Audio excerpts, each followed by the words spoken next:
Pak Luke Ferrer, Pak Tama, kenapa sebelum news market selalu sideways dulu sebelum boom MC? Bagi seorang suka banget ya margin call ya, janganlah. Kalau kita lihat sebenarnya untuk ini kan konsolidasi tuh market di situ-situ aja konsolidasi kemudian boom ke bawah. Kenapa kok selalu ada konsolidasi? Karena masih nunggu order. Jadi orderan kita itu contoh kita mau beli, kita mau jual di emas, kita nunggu kepastian dulu di emas. Kayak emas ini kira-kira apa ya? Contoh tambang emas di Papua bakalan ditutup. Contoh aja, berarti kan akan ada pengurangan stok. Jadi harga emas bakalan naik. Nah, itu kita tunggu beritanya tuh. Apakah bener nih? Oh, bener nih. Oke, buy. Atau oke, bener. Sell. Nah, itulah kenapa orang-orang itu nunggu berita. Nah, ketika orang menunggu itu volume orang yang trading itu sedikit. Makanya hanya ada konsolidasi. Ketika keluar langsung kencang, volumenya langsung naik. Itulah kenapa sebelum news itu konsolidasi. Biasanya banyak orang trading itu kayak gini. Ketika naik ada konsolidasi sebelum news, nah mereka kasih support dan resisten di atas sama bawahnya, taruh buy stop sama sell stop, bisa kayak jebakan gitu, mau breaknya kemana nih. Kalau breaknya ke atas, wih sudah ini terkena, naik sedikit langsung TP. Nah gitu, itu caranya. Kalian bisa cek video di trading masterclass news di sebelah sini. Dari Arjunir, Mas, saya mau tanya, Mas, Jumat kemarin kan ada news NFP dan SL Plus saya kedorong naik sampai mengakibatkan saya MC. Apa bisa kembali dananya? Jadi setiap ada NFP atau news besar, biasanya broker atau liquidity provider di sini mempunyai risk management sendiri. Jadi kita punya risk management sendiri, mereka juga punya risk management sendiri. Supaya kalian nggak untung banyak-banyak, intinya kayak gitu. Jawabannya adalah tidak bisa, karena setiap ada news itu pasti harga loncat. Ada namanya slippage. Saya selalu saranin kalau memang mau NFP mungkin resikonya lebih dikecilin lagi, karena ada harga-harga loncat dan lain-lain itu ke cover. Resiko kecil aja tradingnya, nggak usah besar-besar. Jadi MC di sini nggak bakalan terjadi.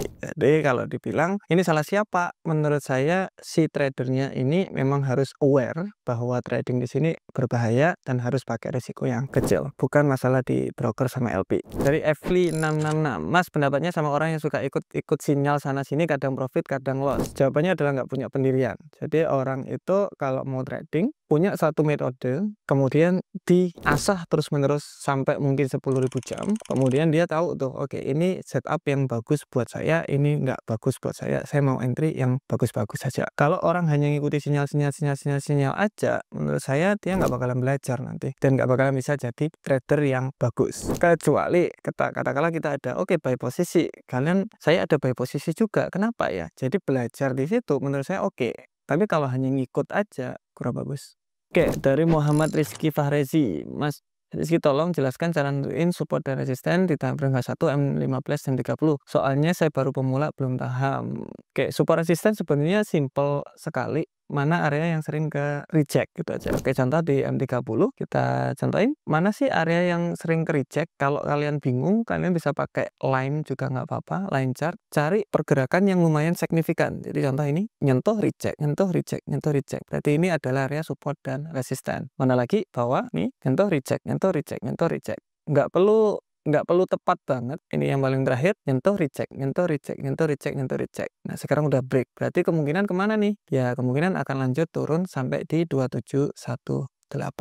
Itulah guna dari support resisten. Sesimpel itu sebenarnya. Cari area yang nyentuh kemudian reject, itu support resisten. Oke, dari Pandeas Mara, Mas Tama, saya sudah trading 2 tahun, untuk win rate saya bagus. Cuma saya kalah di manajemen risiko. Mas, apakah ada solusi untuk melatih manajemen saya biar bisa stabil? Sebenarnya technical di sini gampang banget. 1 bulan aja kalian udah bisa tarik-tarik garis, kemudian gambar-gambar, itu bisa. Tapi yang susah ini itu namanya konsistenin money management, risk management, itu susah. Cara untuk bisa konsisten di situ, turunin namanya resiko. Oke, turunin resikonya. Ketika resiko sudah diturunin sangat, jadi contoh kalian pakai 0,5% per trading, contoh aja. Jadi kalian ada 2000 kali trading, loss terus-menerus secara beruntun, baru rugi.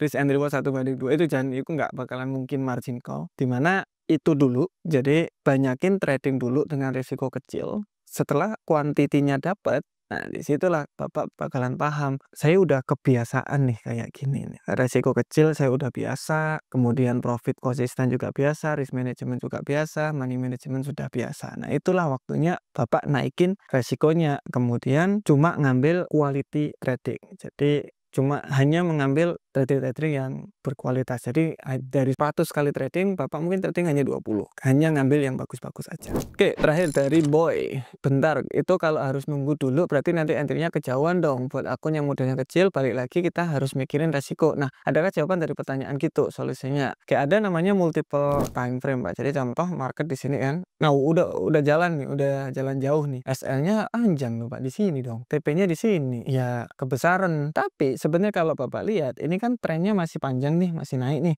Kalau kita zoom out lagi, itu sebenarnya masih ada pergerakan kecil di dalamnya juga, di dalam sini masih ada pergerakan kecil. Jadi kita bisa manfaatin juga. Oke, nanti buy di sini, buy lagi, buy lagi, buy lagi, gitu juga bisa. Jadi nggak ada namanya telat. Nah, kemudian kalau masalah kejauhan, SL-nya kebesaran modal kecil, mungkin bisa consider akun Send. Jadi akun Send di sini, katakanlah Bapak deposit di $100, nanti di MetaTrader-nya keluarnya itu di $10.000. Jadi di sini bisa 10.000 sen. Di sini Bapak berarti bisa apa ya namanya?